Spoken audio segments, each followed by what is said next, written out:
People dream of living on 30A, but here's what it's really like. Everyone sees the turquoise water, pastel cottages, and golf carts buzzing around with a mimosa in hand, but living here isn't exactly a never-ending vacation. There's a reason this stretch of paradise costs what it does, and a few reasons it can drive you crazy too. Stick around until the end because I'm going to share one massive insider tip that can save you thousands when buying a home here, and it's something even a lot of locals overlook.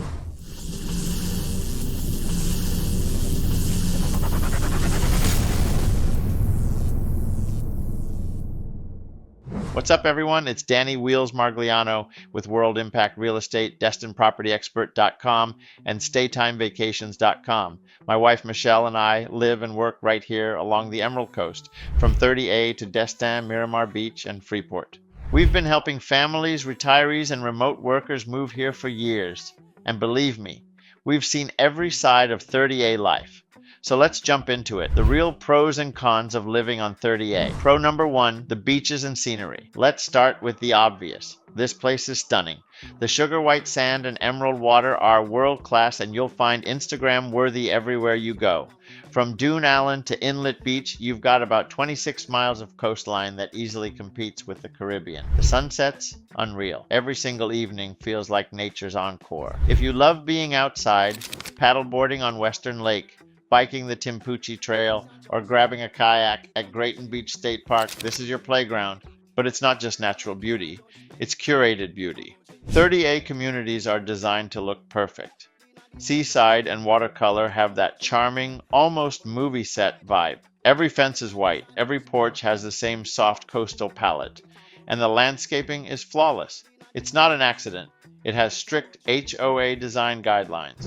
Con number one, those HOAs and rules. Speaking of guidelines, they're everywhere. Living on 30A means your home's paint color, roof type, or even mailbox style probably has to be approved. Seaside, Watercolor, and Alice Beach are the strictest. Now I get it. That's why the neighborhoods stay gorgeous.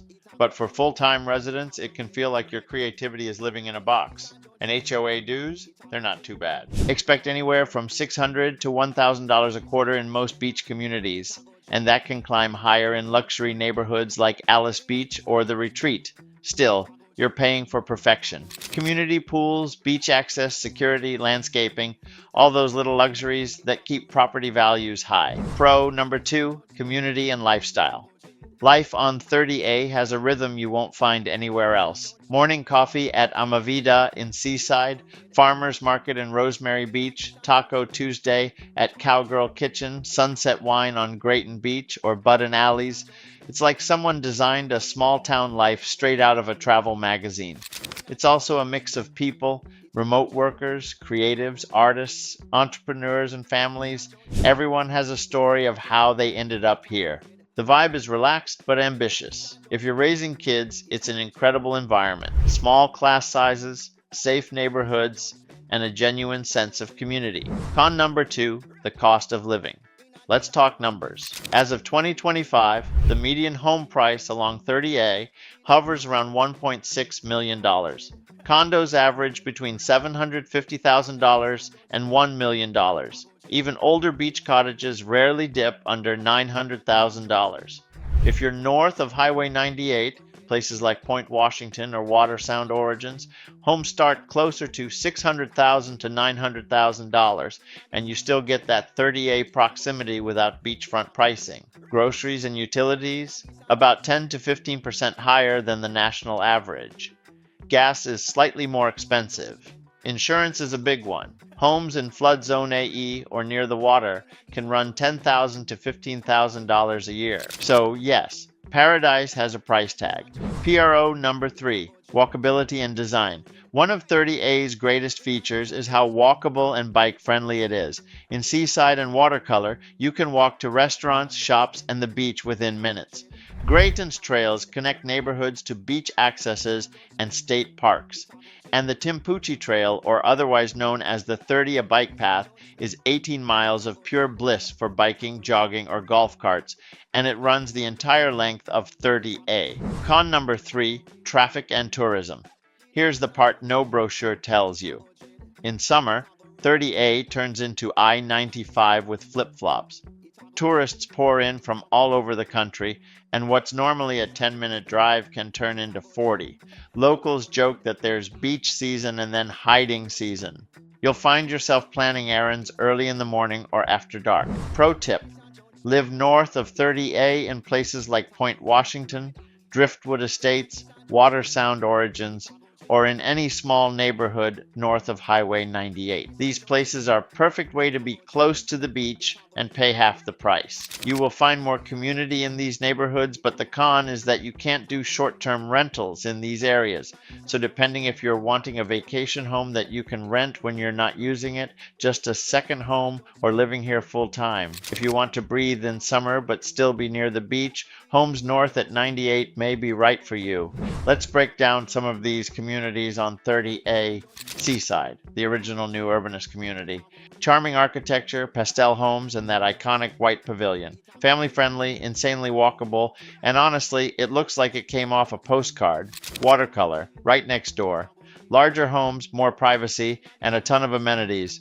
Pools, trails, and private beach club access. Grayton Beach. The OG 30A vibe.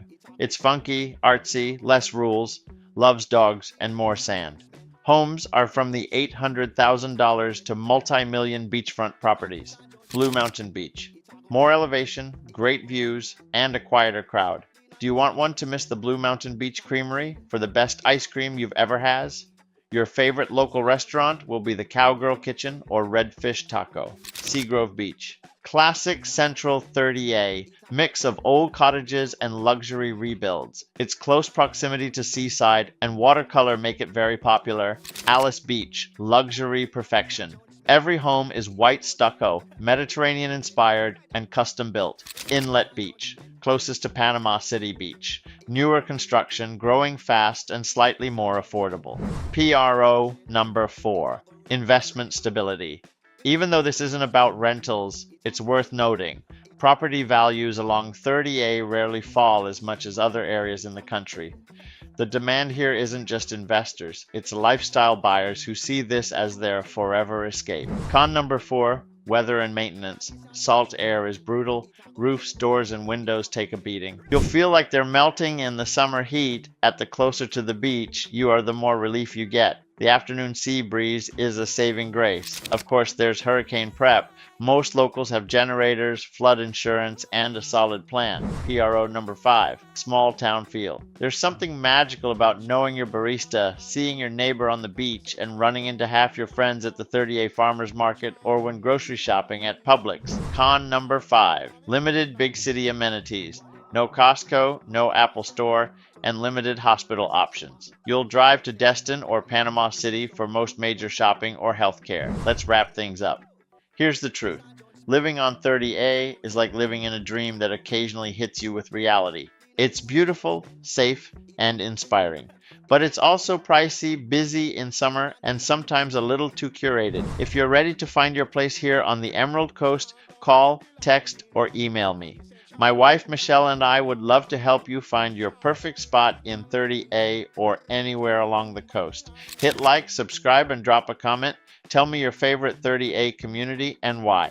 This is Danny Wheels Margliano with World Impact Real Estate, DestinPropertyExpert.com, and StayTimeVacations.com. Thanks for watching, and I'll see you on the beach.